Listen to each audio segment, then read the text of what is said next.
Si vous ne souhaitez pas de publicité sur Prime Video, j'ai malheureusement une mauvaise nouvelle, va falloir passer à la caisse. Bonjour à tous, c'est Mathéo et on se retrouve pour une breaking news. En effet, il y a maintenant quelques mois, je vous annonçais que oui, Prime Video allait ajouter de la publicité à son service et que pour s'en passer, il faudrait justement passer à la caisse et augmenter avec un supplément. Alors c'est déjà arrivé dans certains pays comme les États-Unis, mais voilà, c'est enfin annoncé pour la France et je dis enfin entre guillemets, ça reste malheureusement une mauvaise nouvelle et ça pour le 9 avril. Alors vous avez peut-être déjà reçu le mail vous prévenant justement de cette augmentation / changement parce que c'est plutôt ça et peut-être que justement c'est pas extrêmement clair, donc je trouvais intéressant d'en faire une vidéo pour vous expliquer concrètement qu'est-ce que ça veut dire. Et bien tout simplement que l'abonnement que vous avez actuellement possiblement à Amazon Prime et donc à Prime Video, ça c'est le même abonnement, l'abonnement qui coûte environ 6,99 € par mois, si je ne dis pas de bêtises, c'est bien ça.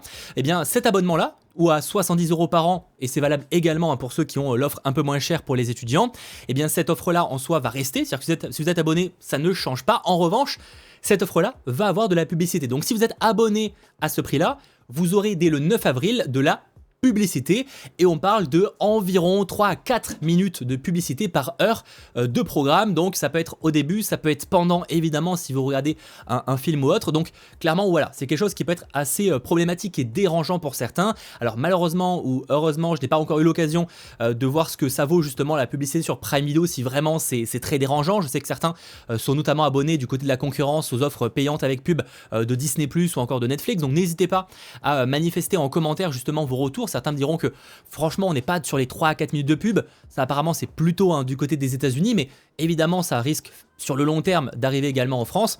En tout cas voilà, l'abonnement que vous avez déjà ne changera pas en soi, mais vous aurez en plus de la publicité. En fait, pour se passer de cet ajout de publicité, il faudra passer sur un supplément qui est à 1,99 € par mois supplémentaire, et ça c'est valable que vous soyez avec l'abonnement mensuel, donc ça veut dire qu'en gros vous passez de 6,99 € à 8,99 € par mois, et même si je ne crois pas que ce soit extrêmement précisé, ça semble être également le cas pour l'abonnement mensuel, enfin annuel, parce que certains me diront attends mais du coup ça se passe comment si moi je paye 60 € par an, comment ça se passe pour ça? Et bien en fait vous payerez certes les 60 € par an etc, mais en plus de ça vous devrez également par mois payer 2 € pour arrondir au centime près. Donc ça visiblement c'est sur ça qu'on se dirige, sachant qu'évidemment ça c'est valable donc pour tout ce qui est le contenu de Prime Video, mais tout ce qui est chaîne de télé continuera à proposer de la publicité comme c'était évidemment le cas jusqu'à présent. Alors est-ce que les 2 € d'augmentation sont justifiés selon vous pour se passer de la publicité? Eh bien je vous laisserai évidemment me partager votre avis en commentaire par rapport à ça.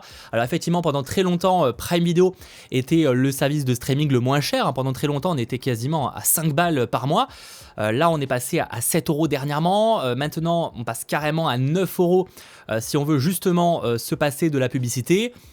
On n'est clairement plus du tout sur une offre aussi avantageuse qu'à l'époque, même si, et effectivement il faut quand même nuancer, là je vous donne les prix, mais ça comprend également Amazon Prime, qui n'est pas uniquement Prime Video, mais qui est aussi justement l'accès à Amazon Prime, donc les livraisons en très peu de temps, etc. Enfin, je ne vais pas revenir, je ne suis pas là pour vous promouvoir les services d'Amazon, mais on n'est pas uniquement sur une plateforme de streaming, comme le peut par exemple être Disney+, ou encore Netflix, même si Netflix propose par exemple dernièrement des jeux vidéo. Et donc ça commencera à partir du 9 avril. L'abonnement sera renouvelé automatiquement, mais évidemment on pourra décider de résilier juste l'offre sans pub quand on souhaite, donc rester par exemple abonné à Amazon Prime mais sans, justement avec les publicités. C'est pas facile à comprendre cette histoire, mais j'espère avoir été plus ou moins clair, et donc rendez-vous dans quelques mois. Encore une fois, n'hésitez pas à me dire si vous pensez craquer pour cette offre. Moi je pense que ça peut arriver en fonction des périodes. Peut-être qu'il y a des moments où je rate beaucoup Prime Video et là je me dis ok, je préfère me passer de publicité. Si par exemple on parle d'aujourd'hui, franchement pour le peu de programmes que j'ai regardé en janvier, en dehors peut-être de Monsieur et Mrs Smith et à voir pour le mois de mars, franchement l'abonnement n'aura pas été rentable de mon côté. Et encore une fois, surtout, tous les abonnements augmentent parce que je vous avais déjà fait une vidéo il y a maintenant quelques temps. On a Netflix qui a augmenté, visiblement cette année également, il devrait aussi augmenter de prix, et c'est vrai que ça, plus ça, à chaque fois on est certes peut-être sur des augmentations de de 2 euros, mais mine de rien, 2 euros par 2 euros par 2 euros, ça commence à faire beaucoup et on est obligé de faire un choix aussi sur les plateformes de streaming et on peut être difficilement, même si Amazon encore une fois c'est un peu particulier, être abonné à toutes, quasiment tout le temps, même si évidemment il y a des services comme par exemple MyCanal ou même dernièrement en Freebox qui permet d'avoir des packages qui regroupent un peu le tout, mais voilà. Sachant que d'ailleurs on n'a pas l'info par rapport à la Freebox, comment ça va se passer, mais on imagine que ce sera également l'offre avec pub qui sera compris dans la dernière proposition, mais ça je vais pas rentrer dans les détails. J'espère en tout cas que cette petite vidéo vous aura intéressé et si c'est le cas, eh bien n'hésitez pas à lâcher un petit pouce vers le haut, à vous abonner et on se retrouve très vite. Allez, ciao tout le monde.